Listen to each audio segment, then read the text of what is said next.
Now it's a show. I'm Mike Schneider of IndieWire and also KCRW, and this is the man of the hour, Mr. Phil Rosenthal. Hi, people. So, Phil, I was telling you beforehand, Yes. every time I watch your show, I get just more hungry, and I'm starving right now. Guess what? These guys did it right. They did it right. This is the way to watch the show. Right? It's Yes, the only with way. the food. Yes. Yeah, no, absolutely. I think we could go on the road just having screenings with food. I think that's a good idea. You could like probably it. make some money for that, too, like, because Netflix needs money. They need extra cash. Is that mic not working? No, I think it is. I think Okay, I'm just good. not good at talking. I lost my chair, so I guess I'm just going to stand, so it's fine. That's funny. So, sit. no. Or we could both stand. We could dance. Who knows? So, I'm fine either way. Phil, Look, another. So one of the things you mentioned before, We can do it. We're men. Look at us, strong men. I don't know, Phil, are we men? Wait a minute. Wait a minute. Oh, we got more chairs coming. Now we're gonna... Another episode of Jews and Technology.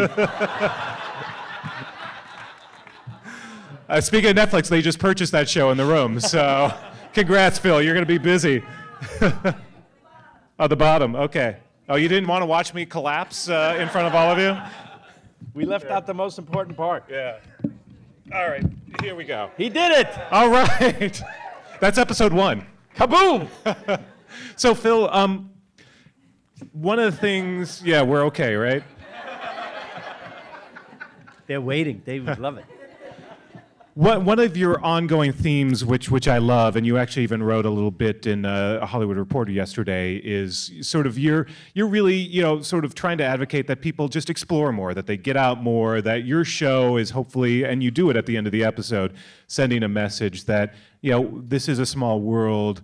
Go ahead and travel. We've got more in common than we don't, and food can help facilitate that. Food is the great connector, and then what I found is that laughs then are the cement. Yeah. Like if we go out to eat and we have a nice time eating and the food is hopefully good, that's one thing. But if we can share a laugh, now we're friends. And I think you invited us all over to your place in that episode. So I did. That was stupid. After party at Phil's place. But and it's a theme that resonates, and it's something that you don't see in many of these shows, but it's got to be cool to watch your episodes with a crowd like this and hear that laughter. I love it. I love being with you guys. It's so nice. It really is. I saw you actually taking a video of the moment when your parents are on. Yes, I want to show them. They don't believe that anybody likes them. I think they got the biggest laughs of the entire episode. They are the stars. I am supporting role. They are the stars of the show. They really are. No, they are. The dad is 92. Yeah, mom is 84. Yes. They applaud the near death.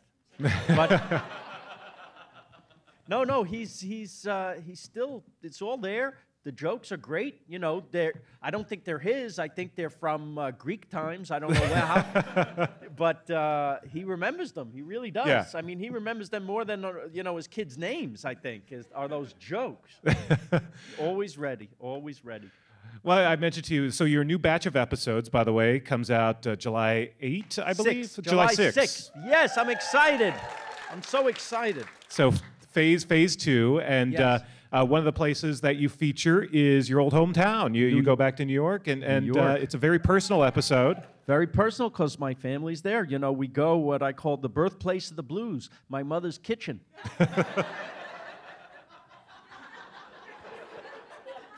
Let that sit for a moment. What's it like to do an episode like that? Go back. I mean, you've had very personal episodes in the past as well. I realized that I wanted to do, whenever you start one of these, you want to do the definitive episode of that place, and I realized you can't. No, especially New York. There's been countless shows about New York. So this is a good lesson, I think, for writers. How many writers do we have here? My people. Yes. You can't write the definitive anything, but you can write yours.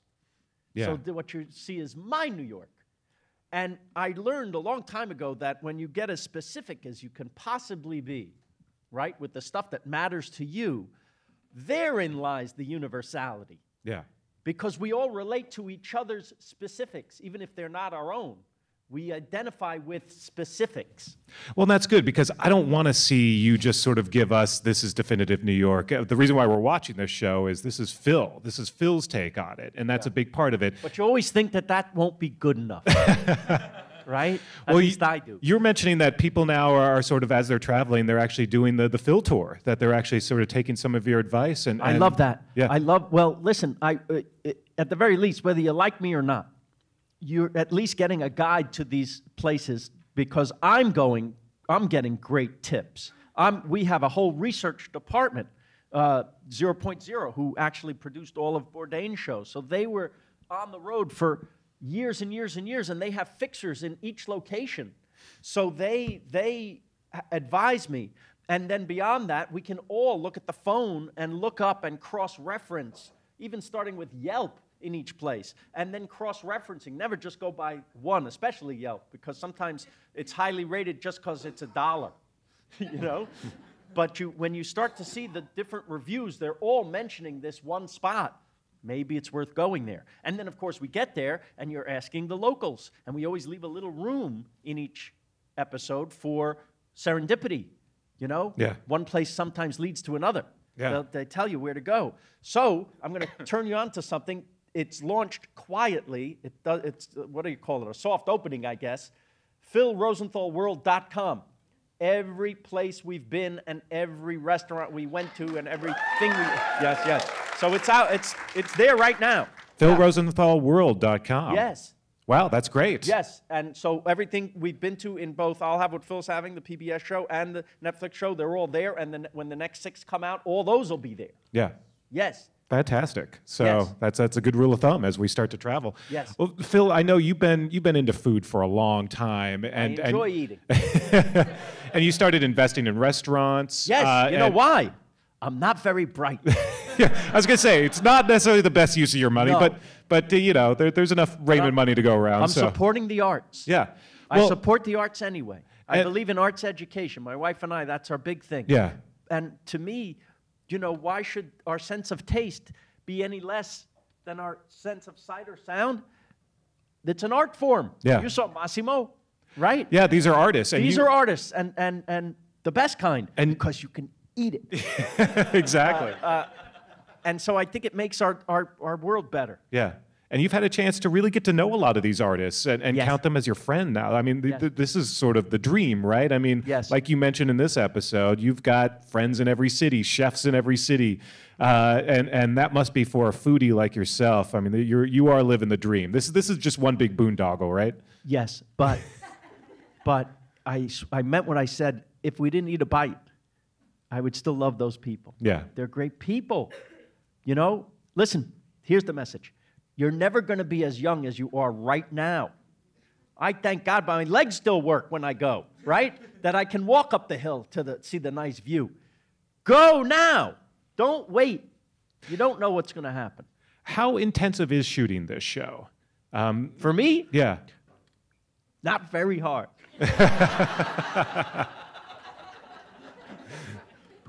I get 10 days in each place, right? Yeah. That's a luxury. That is I'm nice. living better than a rock star. A rock star goes to the place. He goes from the plane to the venue, to the hotel, to the plane, to the venue, to the hotel. That's it. He doesn't get to explore. My job description is to explore the place. And then we get a day off in each place. The crew has to rest. So while they're resting, I'm not working. Yeah. I'm on vacation. That's This is I recommend this job. But that is fantastic, and you enjoy having the cameras following you. I mean, you obviously are a comedian. You're someone who is so just likable on screen. You're smiling so often. I mean, you seem to just be having a blast. Who wouldn't smile? Look what I get to do. Yeah. I'm very lucky. Listen, I studied theater in school, so I have this well-rounded background and when I was a kid, I was watching TV. I just wanted to be funny on stage. I didn't know they forced me to learn about writing and directing and producing. I didn't want to. I didn't want to take courses of stuff that I would never use, like English. It worked. But I did it, and thank God, because very tough to make it in theater in New York. And so, you know, I wrote something, my friends and I wrote something for ourselves to be in, and then I realized, oh, I'm getting paid now. Oh, because I wrote it. Ah, I was eating tuna fish for dinner, and now I eat whatever I want. So that was the transition for writing. But I love every aspect of show business. Yeah. All of it, except the business. Well, I think, and also sort of, and we've talked about this before, the transformative moment for you in sort of pursuing this new sort of career path is that the episode of Raymond, when you forced Ray Romano to go to Italy. Yes, he didn't want to. Yeah, and pushed him outside his comfort zone. Exactly. That was the year 2000 when we finally went. I'd asked him where he's going for his hiatus. He said, I go to the Jersey Shore. And I said, well, that's nice. You ever been to Europe? He goes, nah. I said, why not? He goes, I'm not really interested in other cultures. And that's when I thought, oh, we should do that episode where we send him over to Italy, where his family's from. He wasn't even interested in that. Yeah. Send him over there with that attitude and send him back as me. Yeah, yeah. Someone excited. And what I saw happen to the character that I wrote, that little arc where he gets woke. That's what the kids are saying these days. I saw, I'm hip. I saw happen to the person. He got into it. Oh, did you try this pizza? It's amazing. Yes, I've had pizza. Yes, I've had it here. What is the gelato? It's amazing. You know, the coconut and chocolate is the best combo. You have to try. Yes, he's very excited. But that's when the light bulb, oh, God, you got to do this. This is it. The high. We know what it's like to turn someone on to something we like. What's better than that, right? Yeah. No, absolutely. And, you know, another thing that as a Homer Los Angelino, I know in the past you have said that LA's food scene has actually surpassed New York. Yeah. Do you still feel that way? Yeah, it's the diversity. Yeah. By the way, you know what's coming up? Austin. Yeah. Have you spent much time in Austin? Or? Yeah. I come every year. You see me. I love it here. Yeah. No, I love it. My phone is ringing. What if it's my parents? So what's... No, it's not. Sorry. What's your favorite sort of thing to do in Austin right now? Eat everything. Eat. I just went to Loro last night. Yeah. The people know. The people know. This is a marriage of Aaron Franklin's Barbecue with Uchi, the best Japanese restaurant in town. Pretty smart. And now I'm going tonight. I'm going to the other one. Somebody help me with the name. It has a Japanese name, but it's also...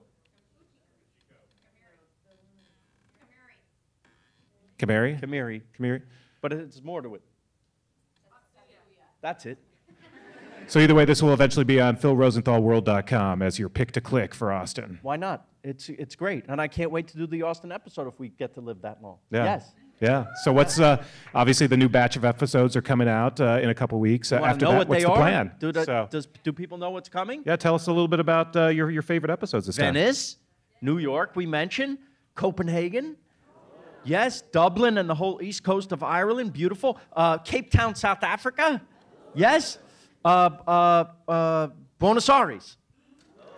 It's quite a diverse mix. So again, I mean, that's what it's all about. Yeah, and you know, kind of going back to your statement at the very beginning was very moving about Anthony Bourdain, and I think we're all still sort of like I'm in shock. Yeah, figuring out, like, it's just, we all woke up this morning to that news, and it was shocking, and we're all sort of trying to, cope with that. One of the things that you mentioned, you called him a journalist, which is true. And, in some ways, you're sort of a journalist as well. I mean, in this episode, there's a long conversation about what's going on in Venice right now. And shows like yours, shows like Bourdain's are bringing the world to people, and hopefully in this day and age, bridging that gap, and we probably need that more than ever. But can you talk a little bit more about that and the mission, and sort of maybe what inspired you out of Bourdain? I'm not nearly in his league. This is a great writer, chef, a real thinker, a real adventurer, to me, was like a superhero. I sit on the couch and I watch him, I go, he's amazing. I'm never doing that. Yeah. I saw him get a chest tattoo in Borneo. What is happening? You're not doing that? I'm like, what is going on?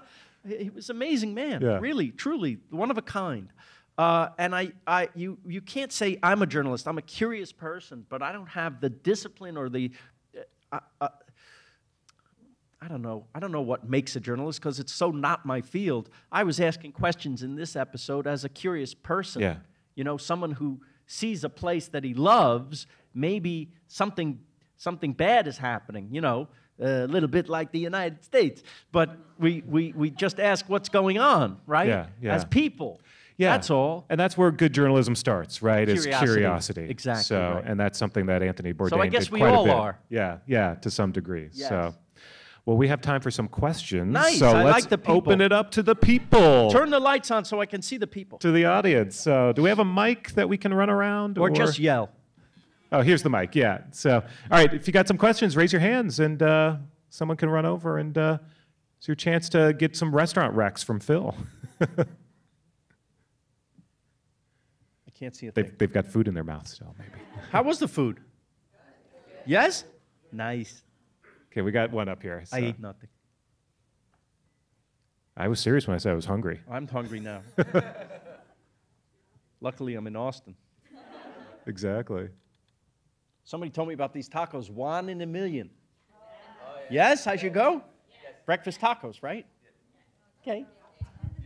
Sorry, say again? The other one? Midday? Oh, well, that's not the name. Anytime. Tacos are anytime I like food, Veracruz.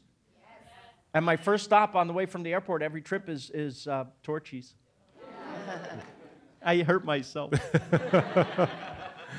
All right, we have a question back here. Hi, I think the last time you were here, you were talking about getting this deal with Netflix. Can you talk about how that came about? I got it. Yeah, I see that. I see that. Did it happen here? Did you make the deals in the back room? No, to be honest, PBS didn't pick up the show. And Netflix was there. Yes. Good for them. I think Mrs. Sarandos saw the show on PBS and told Ted Sarandos, the head of Netflix, look at this show. So thanks, Nicole. Yeah, no, that's how it happened. What's the Netflix experience been like? Lovely. They say go do what you like, and then their notes are very good.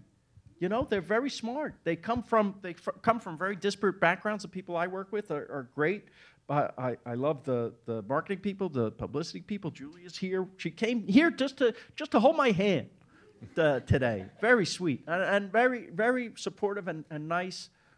It's amazing. By the way, you give them 6 episodes, they push a button, you're on every country on the face of the earth.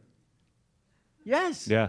Yes. Who doesn't want that? Yeah, and I imagine, because they are global now. So does that mean the support as well? Do you run into Netflix folks when you go overseas as you travel? I haven't yet, but what I'm getting is, on my social media, people are writing to me from other countries, which is beautiful. So I love that. How recognized are you now when you a little bit around? Like you saw those kids like that. That it happens. I think I have the perfect level of fame at this moment, which is maybe once a day somebody comes up, oh, I like your show. That's nice. The rest of the time I'm a regular person. Yeah. But for that second, oh, look at me. Especially when the cameras are following you. Yeah. And if my wife is with me, I get to go like this. See? All right, question over there. I saw someone's hand raised. Yeah, question over here. Oh, right here. Okay. I saw her. You are close. Yes. Well, I wanted to be close. You're one of my favorites. So what's up? What's your bucket list? What are we going to see? Where do you really want to go? There's so many, every place you didn't see yet. Look, I didn't get to London yet, Chicago, right? I didn't do Austin yet. What do you think? Yes, of course. Oh, no, I've been there in life. I just haven't made the show, but I want to. Yeah. Australia I haven't done, right? All of mainland China, right? Shanghai. There's a lot. I did Thailand. Where were you? How do you decide the mix of shows when you guys sit down and plan a season? You want to shake it up. You don't want to make it too much in the same area, right? You don't want to make it all about the Far East, right? I could do a show just on the United States if I wanted, but I figure I want you to get out there. Yeah. But I also think, I understand that we can't all afford at this moment to go travel overseas, so I want to show you that you can travel in your own town, right? Yeah. There's probably some strange to you cuisine here in Austin that you never tried. But look on the phone and look at the menu. Oh, they have chicken and rice. I like chicken and rice. Yes, you like chicken and rice. Go. And before you know it, you like Peruvian food. And next thing you know, you're in Machu Picchu. So true, so true. I know I saw a hand way up here. Yeah, I'm sorry, I'm going to make you travel all the way over there with the mic. Yeah, for you to want to shout it. I can hear you. Well, it was nice of you to mention your parents and feature your parents in the episode that we saw. For a lot of us, it's like we saw you here with Norman Lear doing a Q&A with him like not too long ago, and that was a big part of Everybody Loves Raymond. Like you revealed that the parents' characters in that show was a big, as much as like to the success of that show as anything else. Can you speak a little bit about wanting to represent the previous generation? Well, I feel, as you're implying, that it's important. But beyond that, they're always the funniest. They did a study of a little research on Raymond in syndication now, right? It's still on the air, right? They check with young people who the favorite characters are. Guess what? It's the grandparents. Why? Because they're the funniest. People, only the business cares about age, right? People don't. Funny is funny. Character is character. We love our parents generally, right? Our grandparents especially, right? We miss them if they're not here. And, they have the unfiltered fun of saying whatever they want. And so we like that. We wish we were more like that. So I for selfish reasons, I put them in the show because guaranteed laughs. It is true. And how are they enjoying it? I think my dad loves it. My mom says she doesn't love it, but if you see her on the street and say, "Oh, you're Phil's mom, we love you," she lights up like a Christmas tree. She'll follow you home. She's digging it. Well, Phil, I think we are out of time. Oh, people, I'll stay there if you want to talk to me. I know we have to. They need the room, but I love you for coming. Thank you so much, everybody. Thank you.